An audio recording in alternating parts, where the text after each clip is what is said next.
All right, we're back on RNCN, the lunch break show. Help if I pod this down a smidgen here, the bed. We're talking about all things trending, topical conversation. We have some great topics today. We're starting off, though. All things lunch. All things, yeah, lunch. We're having tater tots and the cream Square spinach. pizza. Exactly. Now, we're talking about Kirstie Alley. So, in case you didn't know, Kirstie Alley, I don't know what her deal is. What's her deal, man? She, for some reason, it's not a very popular character. Yeah. A lot of people like her a lot for just normal things. And then she somehow goes out of her way to make people upset at her. Are we going to roll this bed music the whole time, or are we going to... I mean, we can if I just pot it down. That's Boom. fine. Yeah, done. I don't mean to do some live on-the-air production. Yeah. We can roll that down. And so we're talking about Kirstie Alley's, where she had made fun of the U.S. men's curling team. She seems to have a history of rabble-rousing. Would that be correct? Yeah. Rabble-rousing. What a word. People. Do we have headphones for our guests down there? We should. They're around Sarah's neck. Yeah, Sarah can hand those off. This is the hot mess Right, first I'll break take this. lunchbox. Look, it says testing in the description, all right? You knew what you got into. So Come we on have now, people, Miss really? Strackhouse down there. How's it going? You want to pull your microphone and talk right into it? Hi there, nice to meet you. Yeah. Are you familiar? Are you familiar at all with Kirstie Alley's shenanigans with the U.S. Olympic team? Just recently? Yeah. So she spoke out against curling, which again, curling isn't the sexiest sport out there for sure. How do you feel about curling? What is your first name, by the way? I didn't even get it. My first name is Janet. Janet. Okay. Janet. How do you feel about curling? Are you familiar with the Olympic sport of curling? I am a little bit. I think it's a little odd. Yeah. Okay. It's like a weird version of shuffleboard. Right. Yeah. Yeah. So shuffleboard, ice, and brooms for some strange reason, Right. and that's curling. Either way, Kirstie Alley isn't a likable person to begin with in a lot of circles, and she seems to go out of her way to step in it. And she tweeted out a comment saying that she found this sport to be very, very boring. I like what she said because I love the way this starts. I'm not trying to be mean, but Yeah, which automatically... Wait, here comes something mean. And all she said was curling is boring. Which look, I'm not Kirstie Alley. I'm not here to make people mad, but I could see why somebody might have that opinion on the sport of curling. Because if you don't understand it, it certainly looks odd and maybe boring. People call soccer boring. I love soccer, but people call that boring. So I get it. But go ahead. I was going to say, you're talking to a soccer family. And Yeah. we're, Yeah. Crazy fanatic soccer fans. But you understand. But I do understand. Yeah. And especially if you don't understand it, and we don't understand the preparation that goes into it, we don't understand the competition, and understanding who she is, and maybe our age brackets, the shuffleboard is not something that we associate with a high intensity sport, or competitive sports. Exactly. So I can understand where she's coming from, but I think we just don't understand the sport, quite frankly, and we don't understand the amount of athleticism, I guess, that it takes to do it. And from a marketing standpoint, you would have to, like, from a PR standpoint, like if you're Kirstie Alley's people, you go, hey, you know what? Let's just pose with like cute puppies. Maybe not do that. Yeah, maybe not make fun of the U.S. men's national. Wait, is it the men's team or the women's? Yeah, the U.S. men's national team for curling. Maybe not do that because There's nothing to be gained from that. She's not well liked to begin with, and then you topple that with now she's going out of her way. Is there a sport that you're watching right now in the Olympics? Well, downhill skiing is always, I think, the most exciting, and then the figure skating is actually That seems to be everybody's favorite. Everybody loves the figure skating. The two, what is it called? The luge. The luge. That's amazing. Okay, is that the one where crazy. Is that the one where they're like on like a sled, or are they like on a board? There's one where it's like next to nothing and you're just sliding. That's the luge, like where you're just. It looks almost like you were just sliding down the ice. Yeah. Sliding down head first at 90 miles an hour. That's just insane. So this is kind of a Kirstie Alley moment then for me, because I don't. How is that a thing? Like you're just gravity is taking you down. I assume there's technique involved with like assume. not barreling down an Yeah. ice chute Again, and killing yourself. mad support. Speaking of that, did y'all see the woman's downhill skier who did the half pipe, whatever that is, the little like freestyle, The half pipe? whatever, yeah, the half pipe. She was from Hungary, and she's a U.S. born citizen, has dual citizenship. So she got in on the ski team for Hungary, which I can't imagine is overly difficult, but she got in. Whoa. Well, because they What don't is have a that lot of supposed to skiers. They mean? said in the article, it's not B, that they didn't have a lot of contestants. But All right. their rules for getting in was that you had to finish in the top 30 in like 15 worldwide tournaments. And so this woman, who was a below average skier, just found tournaments that had less than 30 people in them. That's clever. She finished That's dead last good in for her. every single tournament. Good for her. And then had the requirement to get in to the Olympics. And so I love that. we watched her on TV, and she just no fancy, just went down very nonchalant, finished dead last. But she can say, I am an Olympian. She's at the Olympics. Yeah, so the social media was kind of conflicted, half saying, like, good for you, and half saying, like, come on, you're wasting our time. How do you feel on that, Miss Trackhouse? I think it takes away a little bit from the amount of work and preparation that the top athletes Yeah. go through. Like I said, my kids were pretty top athletes, and my son was on, at one point, the national soccer team when he was 15. Oh, And the wow. amount of work and dedication that all three of my kids really put into their sport. So I think if someone's doing it and just getting in kind of in an end run type Sure. Sure. way is a little So, Sad. so when you said we're a kind of a soccer family, you meant you're like a giant soccer family. Like, yeah. Wow. So who do y'all... Not playing around. Yeah, do y'all watch the European League, or do you watch the Spanish La Liga?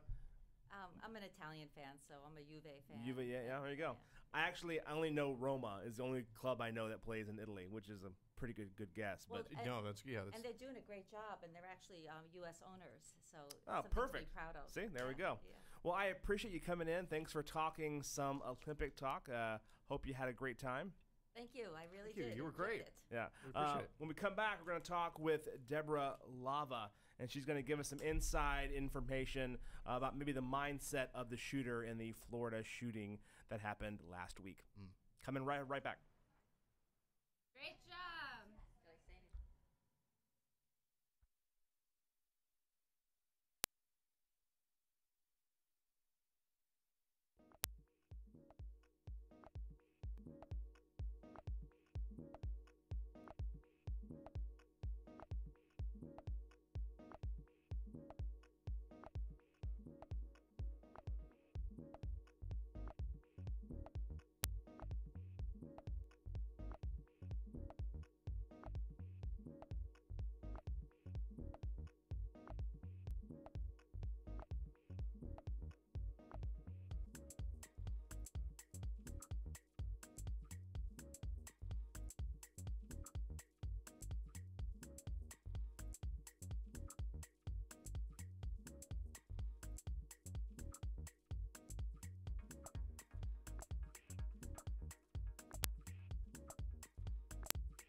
And we are back on the lunch break show here on RNCN. I'm Josh here with Matt and Zach. And you can find us every Monday, Wednesday, and Friday right here from 12 o'clock to 1 o'clock, kind of keeping you up to date on what's trending and what's going on in the world around us. We have a special guest in studio with us, Deborah Leva. She is go ahead and talk about what you do as the founder and director of the ICBI. I am a paralegal by profession, but I pretty much run the title of a child advocate. I advocate for children with special needs, children with special needs. Under the Individuals with Disabilities Act, they are entitled to services in the public school system from the age of 3 through their 21st birthday. So my clients range from 3 to 21, and a lot of people don't know that they have those rights. Yeah. And so my biggest goal is to make awareness to the parents that they do have rights. And while we'd all like to trust the school district, For and sure. I'm not knocking the school district, but I am saying it is something that parents need to be aware of, and parents need to realize that they have rights and they can say no. So, are these legal issues that you're helping them with, or is it? What are the types of things that you'll run into commonly? A lot of it is the proper services, because the Individuals with Disabilities Education Right, as we know, is IDEA, entitles parents to a certain amount of rules and regulations, services, support, and accommodations, modifications, whatever the case may be. And so a lot of times they're getting the minimal. If I don't know if y'all have heard that the U.S. Department of Education has recently, for lack of better words, dinged the Texas Education Agency for their 8.5 limit on all school districts across Texas, to only limit it to having no more than 8.5% of their population in special education, which in turn turned out to deny a lot of children services that they were entitled to by law. Oh, okay. Yeah, and that's one of the things. So I have a niece who has Down syndrome, and they live in East Texas, and it's a smaller school. And they were having, like, one of the things that the state requires is that if you want a aide there in the classroom, they can provide that for you. And so it's one of those deals. It was like helping. She called a legal aid service that helped her with, like, here's what they're required to do, and here's the best way to go about it. So it kind of like helps ease that path. Because for my sister, it was a very emotional, very personal, and then so the advocate's able to come along and be more of a, hey, logically and rationale, and like take the emotion out of the room, which really helps get things done faster. Yeah. That is absolutely correct. So many times that it's so hard. I mean, I've had clients, socioeconomics background, education background, even lawyers and doctors I've had as clients, simply because even as a lawyer, they may know the law, but they don't know the special education law. And there's a lot of what I call games that go along with that process. And even just for an example of the Down syndrome, there is an eligibility that's considered OHI, which is other health impaired. In my opinion, I think every child with the Down syndrome should have that eligibility of OHI instead of intellectual disability, because most children with Down syndrome usually have some sort of occupational and speech need. And it's not the intellectual disability that creates that need, it's the Down syndrome. And so why they're not carrying the OHI to provide the additional accommodations, I don't understand. But I just need to get, my whole point is to get awareness. Deborah, I'm glad you came on the show today. We were talking about the shooter in Florida, and I want to try and steer clear of the gun rights and the gun laws and those kind of things, and focus on what you do with the shooter involved in that scenario, because they said he had some handicaps as well. Correct. My understanding, I do belong to a group called COPA, which stands for the Council of Parents, Advocates, and Attorneys, and they've actually made a statement. But the gist of all of that is, it's unfortunate. It's kind of in the area of why I do what I do. It's to try to prevent those type of tragedies of people not getting the right services. I always say, what came first, the chicken or the egg? Were they emotionally disturbed and didn't get the help and support they needed and became emotionally disturbed? Or were they emotionally disturbed and didn't get the help they needed and became learning disabled? So my point with the shooter, I don't know how much, everybody wants to, while I'm not condoning it, praising it, or any of that, I am saying we as a society have to take note. The old saying that with Robin Williams passing, they say that many times when people die of cancer, they say, oh, he died of cancer of this or cancer of that.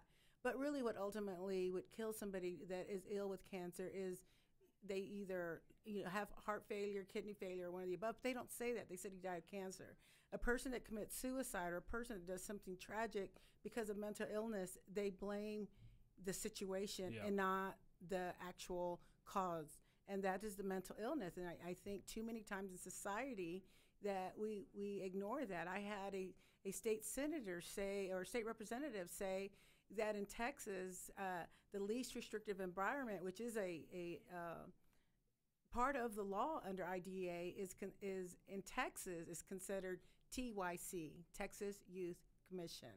And it's unfortunate that if we don't intervene and we don't provide services for someone like the young man, we're going to find that scenario happening over and over again until people like Mr. Cruz, the young man, is provided the services they need.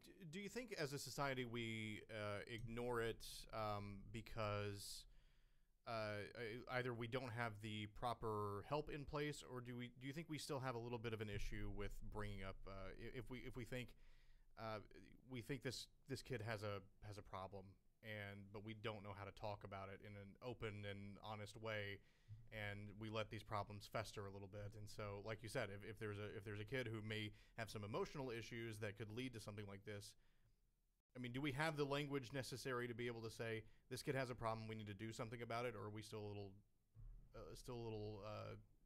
timid when it comes to some of these topics? I think it's two different things. I think one of it is timidity, and not wanting it, getting out of our comfort zone. Going up to somebody, hey, can I help you? Or hey, what can I do? Or hey, whatever the case may be. And the other part is, if we just close our eyes to it and we don't deal with it directly, then maybe it's really not happening. Right.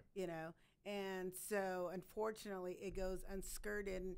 And again, I don't want to dog the school district, so to speak, but because I've been doing this over 20 years, every school district in the whole U.S. gets federal funding for this, and why aren't they doing what they should be doing for the monies? Instead, I mean, I challenge anybody to do an Open Records Act and just see how much money they spend on school attorneys fighting parents with special needs children.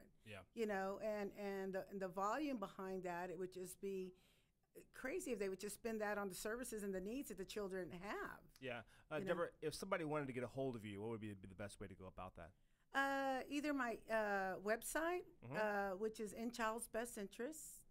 Info at Child's, In Child's Best Interest is the website. Yes, and .org. And then the other is through my email, which would be info@inchildsbestinterest.org. Perfect. As well. Well, I appreciate you taking the time and coming on. Please feel free, if you have any questions or further comments for Deborah, to call her. Again, that's info@inchildsbestinterest.org or online at inchildsbestinterest.org. Thank you so much for coming in. Thank y'all. Thank you very much. Coming up next, we're going to talk about the New York Times backlash against yoga pants. And we have the one and only Sarah Crilly on joining us next on RNCN.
And we're back on RNCN, the Lunch Break Show. I am Josh here with Matt Stoker and Zach Lewis. We're talking about all things trending and topical. You can find us here streaming live on YouTube every Monday, Wednesday, and Friday from 12 to 1. And then you'll find the repeat of the show. So if you missed a segment, you'll find that on our Facebook page. Again, that's Real News Communication Network. And that'll be posted around 3 o'clock. So you can look for it then. We have Sarah Crilly in studio. Hello, Sarah. Hey guys, how's it going? Doing well, doing well. Happy lunch break.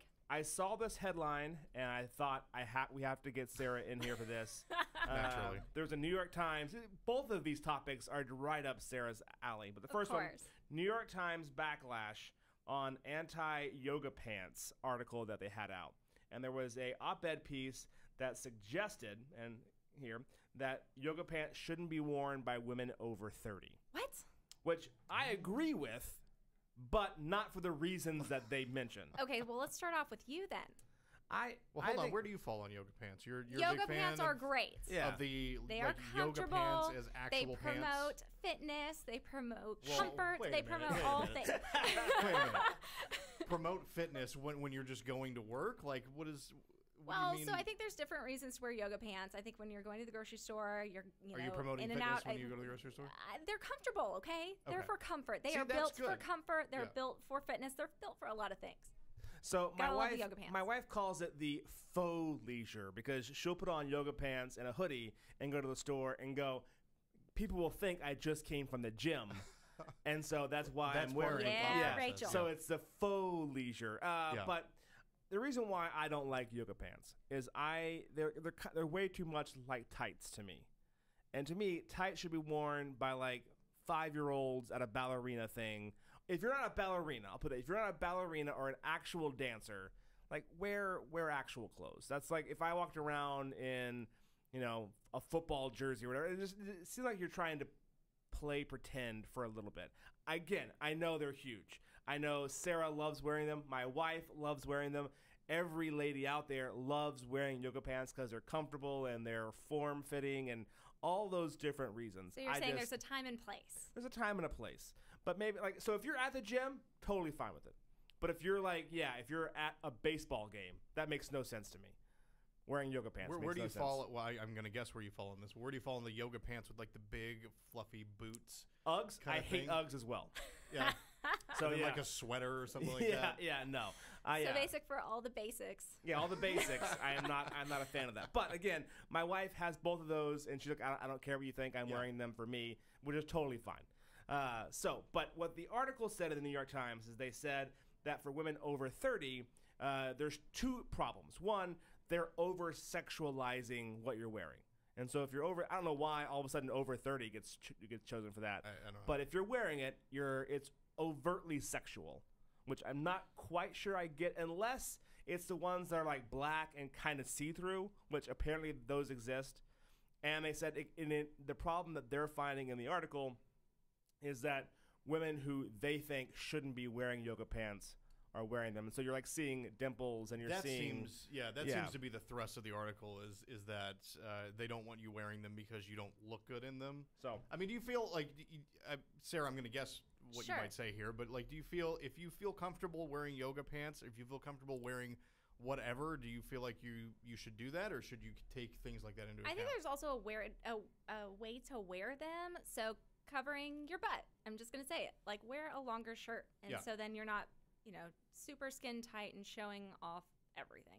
Yeah. So I think if you're wearing kind of a longer, or there's, you can wear them as tights. I mean, they're comfortable. And then after work, you can, go work out and you have them and there. you're already but ready. Yeah. There's You're kind of promoting. some versatility there, and you're Health. promoting fitness. Yeah. So for me, like, I'm a bigger guy, and so I don't but I could wear a medium-sized shirt. It would technically fit. Would fit. Yeah. Yeah. No. I could put it on. yeah. And I don't have the confidence in myself to wear it. And so the whole article about like the shaming is that they're feeling like you're shaming people for wearing clothes because it makes them look uncomfortable. But if they're comfortable in their own skin, Absolutely. and they say I'm a big woman or I have big hips or whatever it is, but I'm proud of my features Yeah. and I want to show them off. And who are you, male, to tell me that I shouldn't wear skin tight clothes? there has to be a line where we go, hey, you know what? Here's the line. But the hard part is who sets that line. You know, the cover-up is a fascinating thing because, like you said, you've got maybe a little too tight, but you can wear a long shirt and kind of cover it. But that doesn't really make it acceptable, especially for like a workplace setting. That's like if you take the medium shirt analogy Josh had, and he wore overalls to try to cover it up. Like it just doesn't. like It that doesn't quite work. And there's some that you're taking a double take where it's like, wow, why are those like skin colored? There's some that are That's just that's a little that's bit a little bit too much. too much. But again, women would say, "Who are you, Sarah Crilly, to tell me?" So I think that's the reason why I would never publicly like toe a line. Yeah. Because who am I to set that line? So I guess as long as you're covering up the essentials, if you feel confident and you want to rock it, who am I to say don't? Do you feel like there's a minimum, minimum cleanliness or like no holes or anything like that in the yoga? Like, do you need to at least look somewhat presentable whenever you wear yoga pants? If you're gonna wear them, at least have them be completely intact and not like threadbare or. I've never anything seen like that. holy yoga pants. Are there holy yoga pants? There must be, right? Like No. There's the ripped or do they jeans, and just then rip? when do you Yeah. wear ripped jeans, and when don't you wear ripped jeans? Are they even jeans anymore if they're that holy? I don't know. Yeah, if you're buying if you're seeing torn yoga pants, that was Something's- accidental. Something's Yeah. happened. Yeah. That was I dropped something. They're wearing and, them so much. But look, I've been known on a Saturday to be a complete dirtbag and wear sweatpants that might have like a paint stain on them or something like that. Like if I'm going to the store to get something real quick. Ooh, see, I don't do that. You don't do that? I have house clothes. Yeah, Which but is- I've rolled out. I've rolled out with house clothes when I'm just like, gosh, I gotta go to the 7-Eleven. I gotta get like I don't know paper towels or something like that. Like screw it. I've got these sweats on. I'm gonna throw like No. a t-shirt on and go. Well, I go to the grocery store and they're in full glam makeout, blowout, makeup on in the yoga pants. So I don't it's truck like with that, kind yeah. of the trend, to be wearing the yoga pants and be completely. That sounds like a Target kind of endeavor. And they're at Target in their Ugg Target, boots, yeah, that's where drinking that the Starbucks. happens. There's quality at Target. That's the difference. That was a good transition. This is the other thing that Sarah Crilly is known for is yoga pants on Instagram and Starbucks in her hand almost Absolutely. 24/7. I think we moved here because there's a Starbucks. Right. Exactly. We're downstairs next to a Right across Starbucks. from Not it. above the Starbucks, next to the Starbucks. So far, this new trend in Starbucks is only in Asia, but it's coming to the U.S. So we all heard about the unicorn frappuccino that hit the streets last year. There's a new trend now. It's coming. They're announcing it in Asia first, and it is first off, it's a sweet tart flavor, which is weird to me. But they're going to be calling this the Butterfly Pea Lemonade Cold Brew. That sounds awful. Now, I want to specify that Butterfly Pea is not P-E-E, it's P-E-A. P with an A. Gotcha. Yeah, P with an A. Very important. Again, that seems like horrible marketing to me. But it is a confusing name. why does Starbucks do this? They are always trying to reinvent themselves with these drinks. They've got to one up. How many coffee shops do you go to? And it's just, now everybody's taking on the cold brew. Wasn't that Starbucks first? Yeah. Well, I feel like Starbucks is always beating somebody to the Yeah. punch when it comes Do to they coffee. need to reinvent themselves though? Like, can't you just be Starbucks? I Like, was the can't- first girl everybody in knows what line for the Starbucks- unicorn frappuccino. I was all about it. That was the most likes and shares I had for a while on Oh, Instagram. okay. There we go. So Did was I gonna like ask- Big numbers out no. there, yeah. But was I excited to take a selfie with it? Yes. That's what I was going to ask. Why were you first in line? But Because now it was I know why. cool. Because It was the something thing to share. different. I did not like the taste of it. But everybody was interested about it, and there was some buzz out there. What does it taste like? Do you like it? And I was kind of one of the first ones to go out and try it. It was like when I brought Chipotle queso to the office. You remember that? Oh, Yeah, that well, was the day. yeah. It's something was a people were miserable day. talking about. Yeah. I wanted to be a part of it, especially when it comes to Starbucks and caffeine. So to be clear, it does not taste like sweet tarts. That was the unicorn frappuccino. What this cold brew does is it changes color. So it goes from purple to a pale yellow, and that's where the butterfly effect comes from in the drink. Again, Interesting. I think what Starbucks is doing is they're throwing things up against the wall and then just see what sticks. Because Yeah. you have your basics, and what you don't want to be is become stale and boring.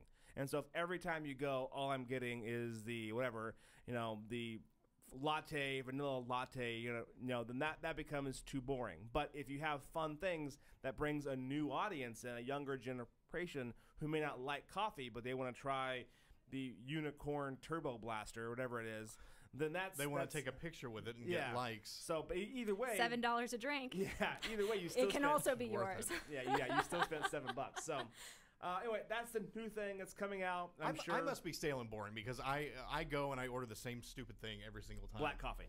Yeah, well, I'll get like maybe I'll get some milk with it, or maybe maybe I'll get a little caramel in it. You fancy. I'll go crazy.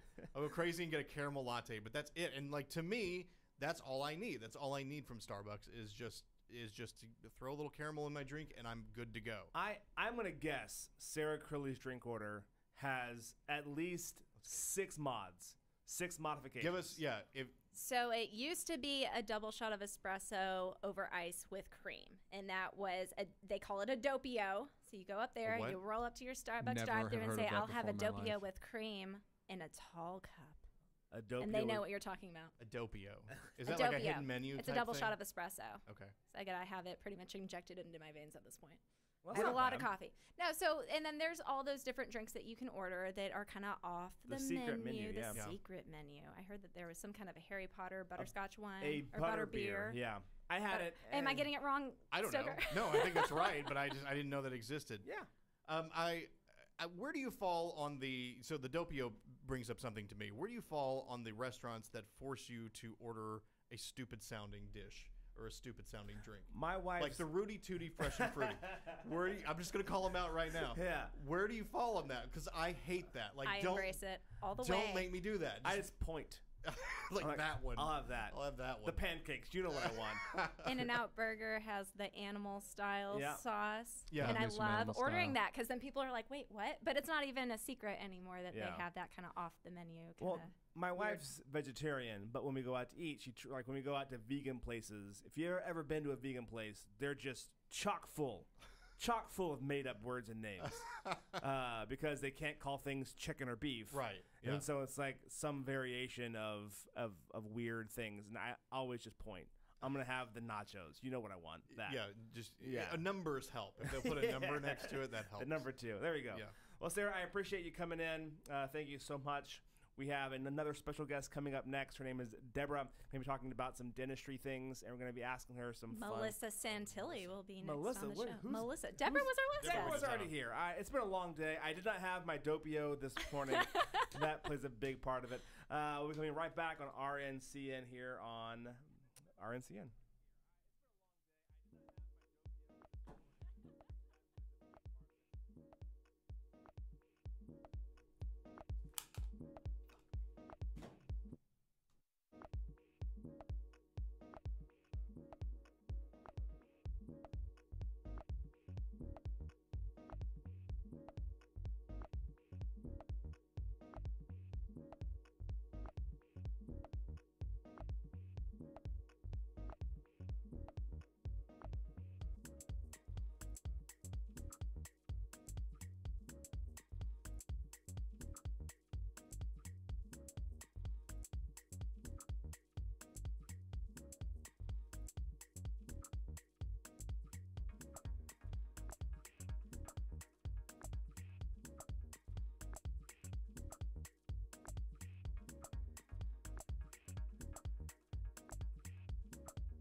And we are back on RNCN, the Lunch Break Show. I am Josh here with Matt Stoker and Zach Lewis. Hello, guys. Hello. We are doing a show every Monday, Wednesday, and Friday right here on YouTube Live at 12 o'clock to 1. And then you can find the repeat on Facebook on the Real News Communication Network at 3 o'clock. So Just right now, like clockwork. Just like clockwork. If your clock only has Monday, Wednesdays, and Fridays. Exactly. And what we do here is we talk about things that are trending and happening around, and occasionally people pop by to say hi, and that's what happened right here. We're joined by Melissa from Honey Dentistry. How's it going? Good. How are you doing? I'm doing well. Thank you for having me. I'm so happy you're here. My son is 10 months old, about to be 11 months old, Ooh. and his tooth just broke through the gums. Mm-hmm. So we're getting ready to brush it. We're brushing his teeth now like 6 times a day. Yeah, that's good. Yeah, Proactive. He already has the banana one that he likes a lot. Yeah, the one that he likes to chew on. It's cute. To chew on. Yeah. But when I got his first little toothbrush, it's so adorable to see a little toothbrush in there. Yeah. Yeah. Wait, so how does that? I've never had a kid, so Yeah. I don't know how does it work when you're brushing a child's So tooth. I'll tell you first, and then Melissa jump in. So if I'm I'll tell doing you it the right wrong. way. Yeah. What we're doing right now is he just has the one. It just kind of broke through. Yeah. And so we know for a fact he shouldn't sleep for long periods of time with breast milk around the gums or the teeth. And so we take the little toothbrush, no paste or anything, just under some warm water, and just kind of like brush lightly around the gum line and let him play with it.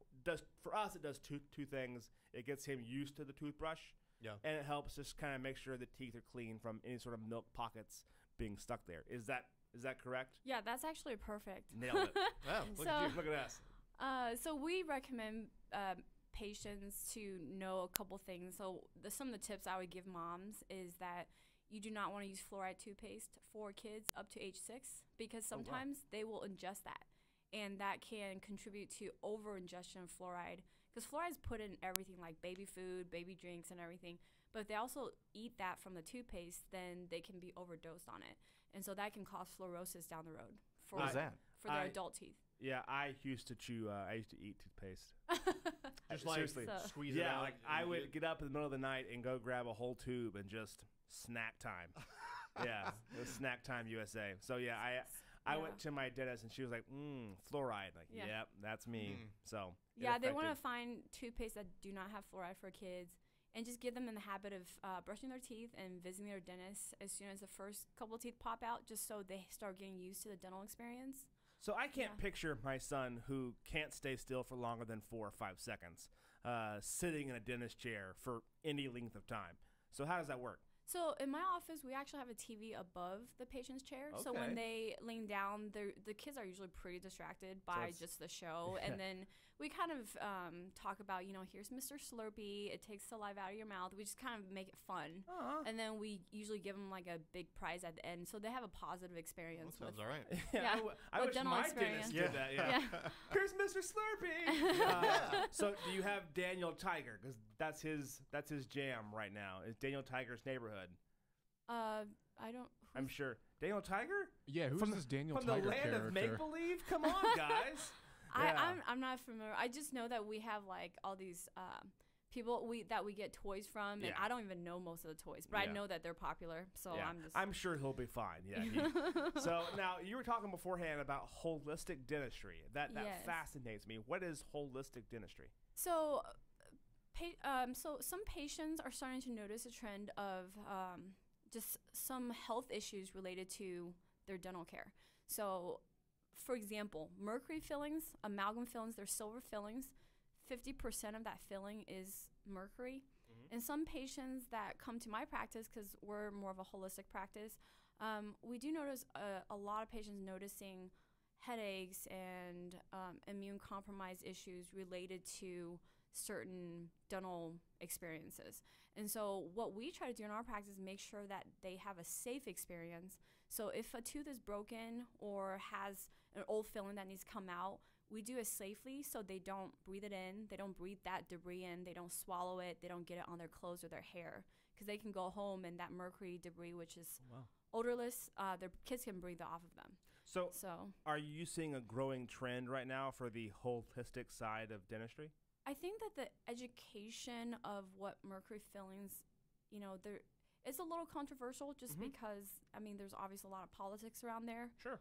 Lobbyists still, they still want to sell the product, so I don't think the law is going to change anytime soon. So it's really about which dentist is a little bit more proactive about making sure it's safe. And some dentists don't use it at all, but other times they're still used in Medicaid and military. So there's lobbyists for like the fillings. No, lobbyists for dental materials. Oh, so okay. for example, Okay. they I was want to like, still wow. they want to still sell that product. Yeah, but for sure. The product itself, I wouldn't put that in my own mouth. That lucrative filling lobby yeah. on K Street. So I'm not sure how well the public knows about it, but there's documentaries out there. There's a couple on mercury fillings that maybe people can check out. So what are the odds? I have tons of fillings. What are the odds that mine are mercury? If you had it done more in the 90s, I would say, like early childhood fillings, because back then that was kind of the material choice. But they've progressed on the technology of white fillings now, so it's pretty rare to have that now, unless that's all your insurance is willing to pay for. So do you suggest people that have those to go and get them replaced, or only if they're having a problem? I would say kind of look at the quality of that filling, see if there's fractures around the tooth, see if it's sensitive. I wouldn't just go just to get them out, Yeah. But if they do have to get them out, I recommend seeking out someone who can remove it safely so that they don't get overexposed during that experience. Because when the dentist drills on it, they can potentially be exposed over 4,000% of what is safe for a human. Wow. What are some other issues beyond fillings that you'll see in the holistic practice? I think grinding is a big thing. One of the issues with grinding is that even kids are starting to grind quite a bit, and I don't know. I don't know if it's kids just being overstimulated. Maybe they're on social media or on some kind of tablet all the time, and so they're more anxious, and maybe that's why I'm seeing more grinding in kids as well as adults. So that's one of the biggest threats, not just periodontal disease, but adults grinding their teeth to the point where they're starting to become shorter and smaller and more sensitive and more likely to break. So if anyone has any questions or comments on holistic dentistry or good tips and tricks, where should they go? They can kind of just Google, any kind of topics that they're interested in, anything about fluoride, anything about mercury. They can also go to my website, which is honeydental.com, and then we can direct them to other resources and other physicians who can also take over not just the dental side, but also the medical side. Well, thanks for coming on. I Thank you appreciate so much. it. We're going to take a quick break. When we come back, how a beer saved the U.S. Olympic team. Coming up next on RNCN, the Lunch Break Show. I forgot to talk about the frenectomy.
We are back on RNC and the Lunch Break Show. I am Josh here with Matt Stoker and Zach Lewis. We do this show every Monday, Wednesday, and Friday on YouTube. You can catch the show from 12 to 1 live, and then we do a replay on our Facebook at Real News Communications Network at 3 o'clock. You can check that out. So Zach, if you don't mind pulling up the audio again on my laptop, we have some... Yeah, let me get that going. Hold on just a second. Stand by. Live production. Feel the rhythm. Feel the rhyme. Get on up. It's bobsled time. Cool running. That is right. We had Cool a Runnings. real life Cool Runnings. It's a nice hard stop. Had a real life Cool Runnings take place with the women's bobsled team of Jamaica. Yeah. This is a heartfelt story coming out of the Olympic in South Korea, where they 2 or 3 days before they made their journey, their bobsled broke. Now, I don't know why you don't have a backup bobsled. I think they're expensive. I'm sure they're expensive. Well, What's a bobsled cost in Jamaica, really? According to the movie Cool Runnings, which I saw in the mid-'90s, they are quite pricey. Yeah. But, there was a time of need, and the Jamaican beer Red Stripe stood up and got them a backup. And you know what? I've seen the bobsled in action for the women's team, and there is not one logo for Red Stripe on there. Is there a red stripe on the bobsled? No. Really? No. Oh, wow. It seemed like they could have at least done that much. Yeah, at least a logo. I'd say a logo. I would have the whole thing be the Red Just Stripe. branded. Yeah, if you want to run, you can run. Just You're going to run on our Just dime. looks like a bottle of red stripe, with 4 helmets exactly. sticking out of it. Yeah, that would be classy. So have you watched? We have another guest. Go ahead and introduce yourself. Hello, I'm Shatora Marshall. Back for another episode. Two-timer. Yes. Yeah, two-timer. Are you watching any of the Olympics? I haven't. I haven't seen any of the I like to watch on Instagram and just kind of see what everyone's doing to Oh, that's find out interesting. what I actually want to watch when Is the that Olympics go is that like on. the Insta stories or? Yeah, the Insta stories and the different Olympians that I know are going to be there, and some of them have their different posts, because that way I'm not sitting trying to catch things. I'm not a big TV watcher, so I just try to make sure that I get in the things that I actually want to see. You're one of those Yeah. cord cutters, aren't you? I'm a cord cutter. It's fine. No, that's cool. Yeah. No judgment here. So what are you watching on the Insta stories? The different swimmers, of course, the gymnasts. That's always nice. Wait, this is the Winter Games. So you're the Winter you're- Games. Yeah, I'm so you're just saying in behind. general. Oh, I'm saying in oh, general. okay, got Just in general. 2 years old. I ju- Yeah. no. You need to update your Instagram. Yeah. It is no longer Right. Insta. No, I just anyone that I see that looks interesting in passing, Yeah. I'm like, okay, let me click and see. So you're not So- you're not getting into the like downhill skiing, the curling we talked about earlier, or the luge. Curling. No, I have not. Maybe it's just me. I haven't wrapped my mind around the fun in that. Yeah. In Have you? curling or in? Yeah, in curling. Okay. No, yeah, I mean, we certainly discussed it earlier. It's there's something. I feel like you have to have an understanding of how it works before you can really enjoy it. Otherwise, it just looks like people running along the ice and chasing a rock Right. to the very end. Like it doesn't make a whole lot of sense. I think Right. if you don't know exactly what's going on. It's interesting to see, but I just Yeah. can't. I mean, Hey. you stop and watch it for sure, but you just can't. They get I to don't go know. home and say that they are an Olympian and they're a professional athlete. So if anything, awesome. yeah, True. I am a Olympian. You don't have to say in what. Just go, I competed in the Olympics. You know, there is a curling club here in Dallas. We ought to look into going and seeing what it's all about. Yeah, can we get them on the show? The curling club, yeah. Yeah, Why let's not? go, right? Yeah. Yeah, we can do some ice out there, have some practice rounds. Yeah. So that sounds like fun to me. All right, I'd there you enjoy go. that. We'll just ice out the second studio. It'll be perfect. Yeah, done. So you don't watch the Olympics. You're not really. What are you into right now? I read. You I read. read all the time. I love reading. What do you know. read? What is this? The 18th century? Well, right now I'm reading Soar, T.D. Jakes' Okay. Mhm, yeah. Soar. It is an awesome book, great for any entrepreneur. I love mostly self-help. I'm not big on storylines unless there's a great moral to the storyline. but anything self-help. I'm big on pictures. That's what I'm all about. The picture books. We do a lot of Dr. Seuss around here. That's our big one. Well, I appreciate you coming on the show. Again, this is the lunch break, the RNCN. This every Monday, Wednesday, and Friday right here. We'll be doing the same sort of thing where we talk about what's trending and what's going on. You can join us again on Friday at 12 o'clock on YouTube. We're going to stream the show live. And then the replay will be posted today at 3 o'clock on our Facebook page, Real News Communication Network. You can find us there. I am Josh. This is Matt and Zach saying have a great lunch. Bye.